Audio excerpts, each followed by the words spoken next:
Hello and welcome to Food Neighbourhoods on Monocle Radio, where once again we visit the places locals love for their food and drink. I'm Flynn Simons. Today we're heading down under to Sydney, where thanks to a long history of immigration, the city's diversity is reflected in the vibrant selection of global restaurants, cafes and bars. Here, Monocle contributor Adam Hancock takes us to Little Portugal in the heart of Petersham to learn more about Sydney's Portuguese diaspora and try some of the cuisine himself.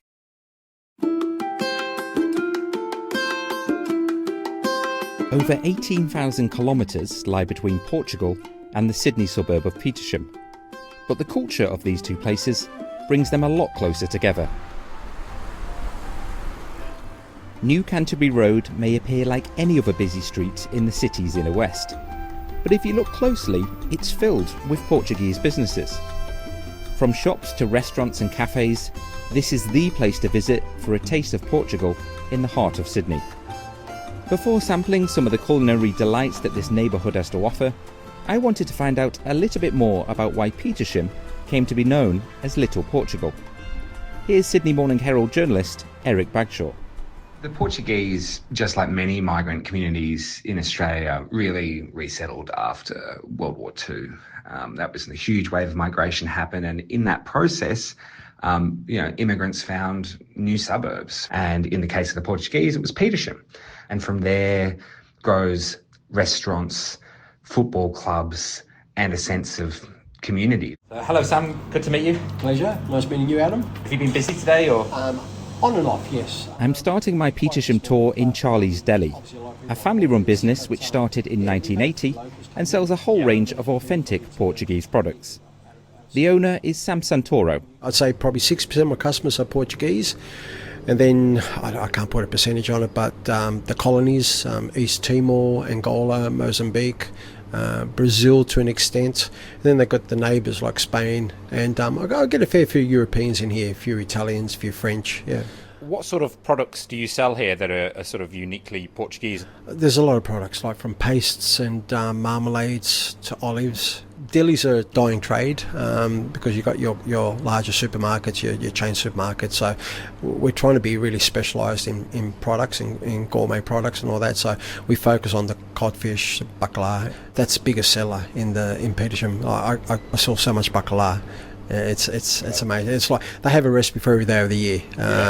You speak to any Portuguese, they've always got something different to do with it. So Sam, what are we looking at here now? Okay, your gallo oils come in bottles, which are like the plain, the virgin, and then you've got your classical, and then you've got your extra virgin reserva. You don't cook with reserva. That's more for salads and for dressings and all that. The other two you can use for cooking. So these are very popular with your customers? Very popular. Not as popular as Saloio, but if you're a Gallo drinker, you don't like Saloio. Right. If you're a Saloio drinker, you don't like Gallo. Right, it's like they go for their national teams like Benfica and Sporting. If you see someone wearing green, Sporting, and they won't wear red or blue. Right. Because they're the opposite team. So, yeah. So they're very passionate about their oils, like their football. Extremely passionate, yes.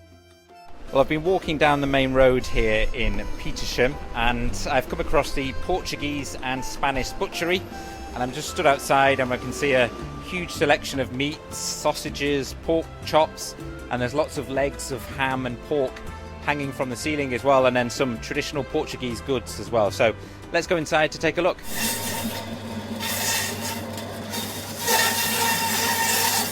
Olha, queria aquelas costelas que tem ali no sal. Uma costela.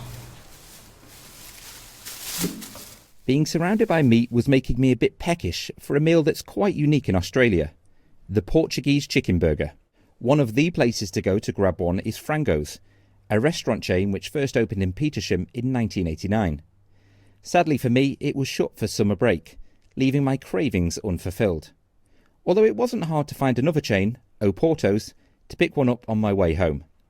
Anyhow, here's Eric Bagshaw again. Many probably would never have heard of a Portuguese chicken burger, and that's because they're not really from Portugal at all. They were effectively invented in Sydney. But what defines a Portuguese chicken burger is really the peri-peri sauce. And the peri-peri sauce was actually bought from the Portuguese colonies over to Africa and then incorporated with other dishes throughout the Portuguese sort of empire. And eventually some of that peri-peri sauce made its way onto chicken. And of course, what Australians decided to do is to combine peri-peri sauce with chicken and put it on a burger with a bunch of mayo, some lettuce, and a couple of buns. Now, if you do pop down to Petersham for some Portuguese chicken, you might then be looking for a dessert to finish things off. And what better sweet treat than a Portuguese tart?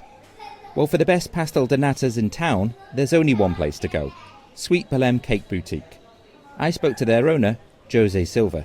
When did you get involved with the shop? Because it's been open for about 20 odd years now? Yeah, so the shop was opened in 2002. Right. I used to come here, buy the tarts and actually take it to my team. I think it's one of the best Portuguese tarts, if not in the world, at least out of Portugal. Wow. And then I really loved the product, and then I took over in 2012, and we've had it ever since. And is there a sort of special or unique recipe that you use for your tarts that makes them so good? Yeah, our pastry is amazing. Part of the reason we use butter instead of margarine to do our puff pastry. And then also our custard, we use real ingredients. We use free-range eggs, which I think is very important for flavour. Also, we use real vanilla. We infuse it with the custard with vanilla bean and lemon zest. And then cinnamon on top as well. Okay. Well, I've had these in Portugal years ago, so it's time to put it to the test. That's really good. And you're right as well about the pastry. Yeah. It's a little bit thicker. Yeah. You can really taste like that crunch in it. Yeah, it's quite crunchy. It's always crisp, and that's part of one of our secrets as well. And do you ever try and tweak the recipe, or is it always staying the same? No, the recipe of the custard we don't tweak it. It's historical. It's historical. We don't touch that. Sweet Belém is still very popular with not just the local Portuguese community, but also visitors from across Sydney. But one thing a few locals have told me is that Petersham is perhaps starting to lose some of its Portuguese influence, as people move away from the area and some businesses close down.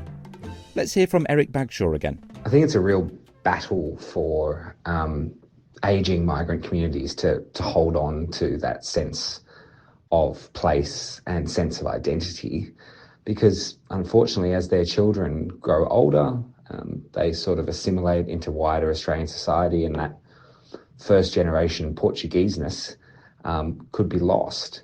But they've probably done it more successfully than most. In Petersham in particular, you go to the local tennis club, to the Madeira club, or to some of those venues, and you'll see that they've managed to really hold on to some of that old school Portuguese hospitality and Portuguese food, but also appeal to younger generations. So whilst an afternoon in Petersham might not fully transport you to the streets of Porto or Lisbon, there's still plenty of Portuguese charm to be found. And I'll certainly be back to get my hands on a non-authentic Portuguese chicken burger. For Monocle Radio in Sydney, I'm Adam Hancock.